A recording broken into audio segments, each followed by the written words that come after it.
Welcome to the Vegan Pulse. I am your host, Nancy Arenas. Today, we have another segment of Making Sense with Gabriel. Stick around. We'll be right back. Hi, Gabriel. How are you? I'm doing well, Nancy. How about you? I am doing very good and looking forward to spring. Spring, yeah. Supposedly the groundhog saw its shadow and it was going to run back in its hole for 6 more weeks of winter. At least that's what I heard. He's not a meteorologist, I Gabriel. know.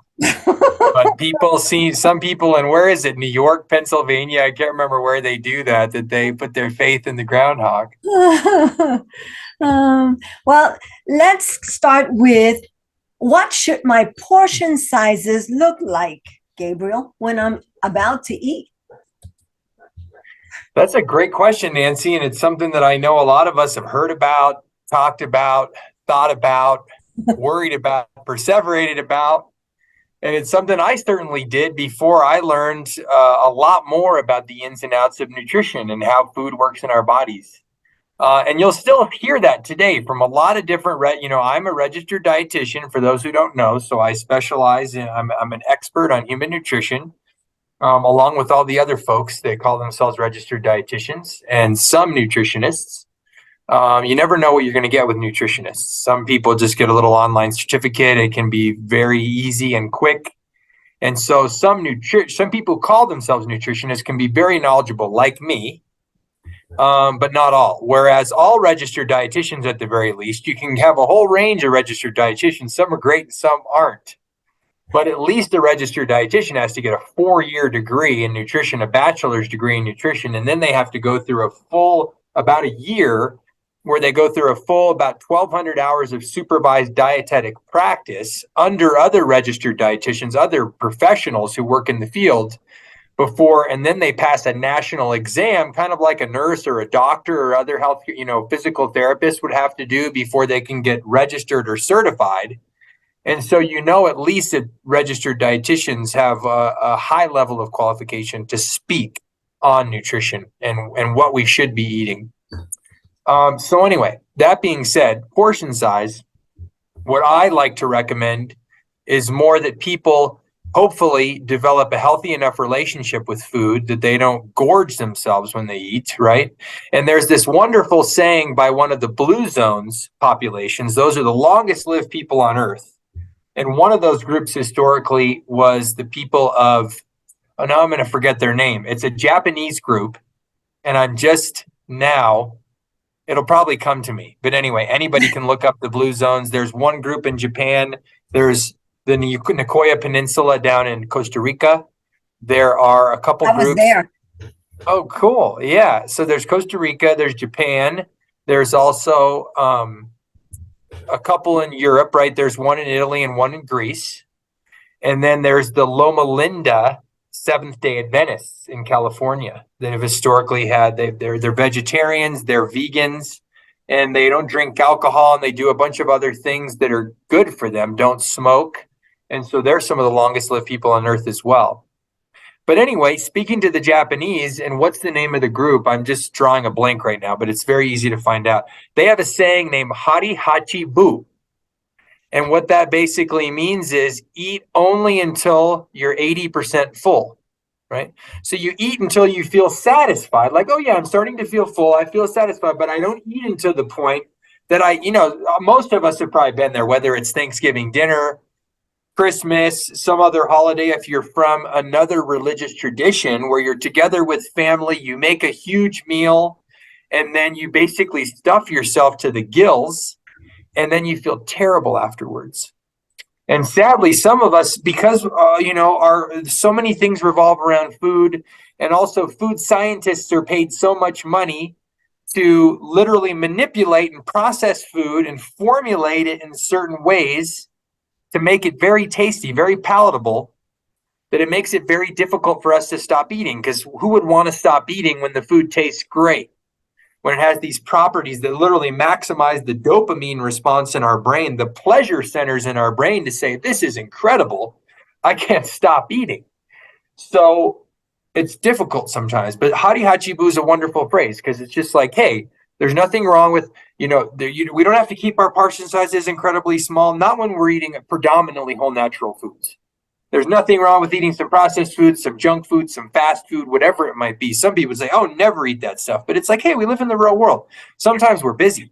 Sometimes we're stressed. Sometimes we don't have the money to pay for fresh fruits and vegetables, whatever it may be. And so fast foods, pre-prepared foods, packaged foods, junk foods, that's all some people have access to. So that's an important equity issue. And I always want to be respectful of those things. And sometimes people just want to celebrate. Hey, McDonald's, all those other fast food restaurants, they taste great for a reason. There's people that have been paid a lot of money to make those foods taste good so that people want them.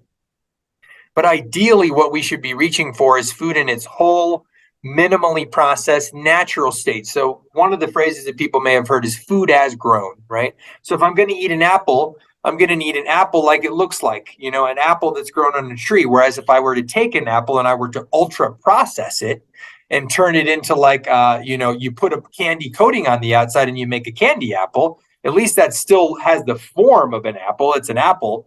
But when you put a candy coating on the outside, most people can understand it's not going to be as healthy for the human body when it's covered in caramel or it's covered in candy. Again, nothing wrong with eating a candy-covered apple every once in a while. But most of the time when we eat apples, we should eat them in their whole natural form rather than their ultra-processed candied form. And you can use that in any other type of food, right? I can take a whole corn on the cob and I can eat the whole corn, very healthy for me. Yes, and that's true. Some people would say, oh, corn's no good for you, whatever. No, we've had people who've been living in this area of the world, the southwestern United States, or, just this area of the Americas, right? Mexico, and the southwestern part of the United States. Our indigenous peoples have been eating corn, different forms of corn, for thousands and thousands of years, and they never had diabetes. They never struggled with heart disease. Corn is a very healthy food when it's eaten in its whole natural state. But when you take corn and you turn it into high fructose corn syrup and you put it in soda, right? Or you put it in other candies, obviously it's not going to be health promoting anymore. You take corn and you turn it into corn chips, or you turn it into, even worse, something like Cheetos, which are, again, at least a corn chip, right? It can have like whole grain corn in it. It can still have some food value, even though it's not as healthy as corn in its minimally processed kind of whole natural form. But when you make something like a Cheeto has no resemblance to the original corn, even though it's using a form of corn. It's using this ground up, heavily processed corn flour and a bunch of other ingredients, a lot of vegetable oil and food coloring to make the special cheese dust that goes on top, especially the fiery Cheetos, the spicy ones that have the red cheese dust. It's basically all this artificial ingredients. That's not a healthy way to eat corn. And so again, if we're eating whole, minimally processed foods, for the most part, we shouldn't really need to worry about our portion size, because our bodies are going to tell us when they're hachi boo, when they're 80% full. And so once we feel kind of comfortably full, we feel satisfied, we should always chew our food well, and we should eat slowly. Because the other thing about eating is if I eat really fast, it's going to be easier for me to overeat before the signals, all of the receptors in my stomach can send the signals to my brain that I've had enough to eat. But if I'm eating slowly and I'm chewing my food well, there's going to be more time for my stomach to communicate with my brain, that whole nervous system connection, the peripheral nervous system with the central nervous system in our head. And it's going to say, oh, wow, the stomach's starting to fill. Those pressure receptors and the different chemoreceptors, those are the receptors that have the chemical inputs, like, oh, I'm eating this much protein and this many calories and everything. We have receptors for all that kind of stuff in our gut. And if we eat slowly and we chew our food well, we're going to have more time for that communication to take place so that we don't overeat at a meal. And then, of course, chewing is the first part in the digestive process. If we want to, the whole part of digestion isn't just to get food down our gullet. It's so that our bodies can absorb the nutrients from food so that we can be healthy and we can have energy and we can thrive. And in order to absorb the nutrients from food, our bodies have to be able to extract them. And chewing is the very first essential part of that whole process. If we don't chew our food well, we're not going to be able to absorb those nutrients well in our bodies. That's going to affect the digestive process. So we chew well, we eat slowly, and that's going to give our bodies a chance to communicate when they're 80% full. So I feel satisfied, but I don't feel stuffed. And for the most part, if you're following those principles, whole natural food, eating slowly, chewing your food well, and then, which is essentially hadi hachi bu, right? Then we're not going to need to worry so much about portion size. It's not eat on a smaller plate. It's not eat, in general, like something that's the size of the palm of your hand or something like that. It's just, and then the other tip I like to give people is eating a lot of the good foods, right? So sometimes one representation is to fill more or less about half your plate with vegetables or fruit and or vegetables, right? Because I'm not going to fill my plate all the time at breakfast as often. We don't usually eat savory foods and vegetables as often at breakfast, though we certainly could because vegetables are wonderfully healthy. But I'm going to fill about half the plate with fruit and or vegetables. And then the other half of the plate, if I'm eating a whole food plant-based or like a vegan diet, is going to be things like whole grains and beans or different forms of legumes, right? The whole grains and the beans are going to have more protein, more complex carbohydrate. They're going to give us more calories and more protein to give us energy, to keep us strong and to keep us fueled throughout the day.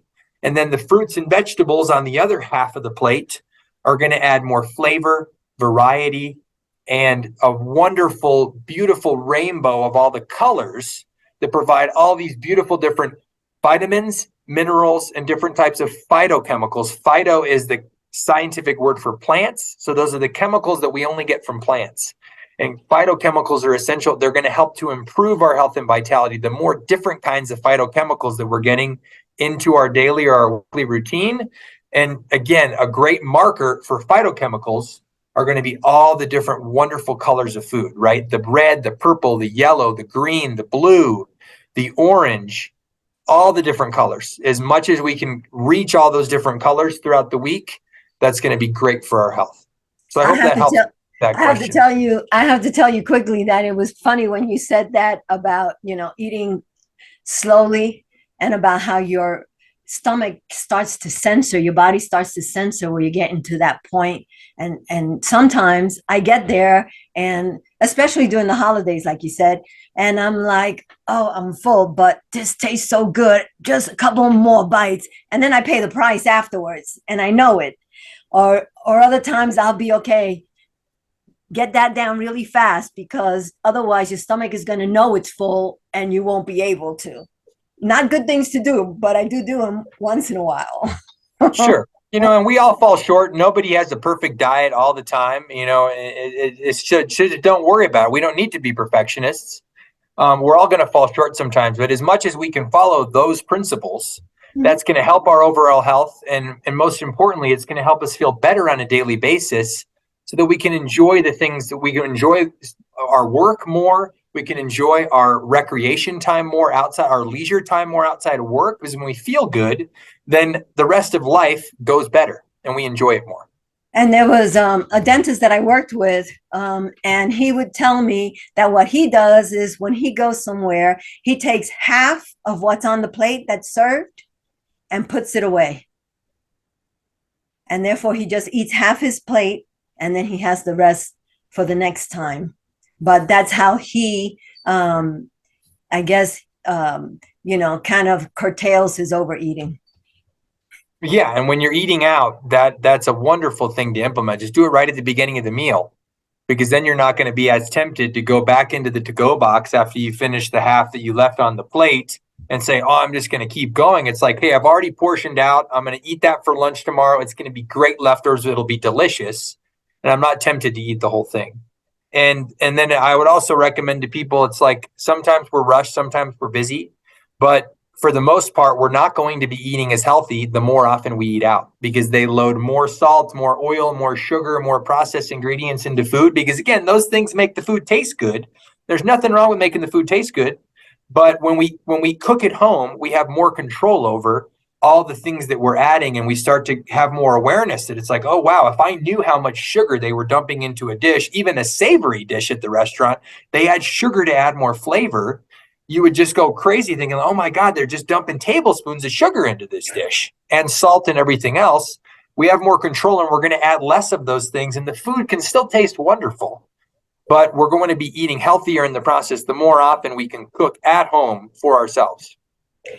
Thank you, Gabriel, for another episode of Making Sense with Gabriel. I like saying that. And what was the word?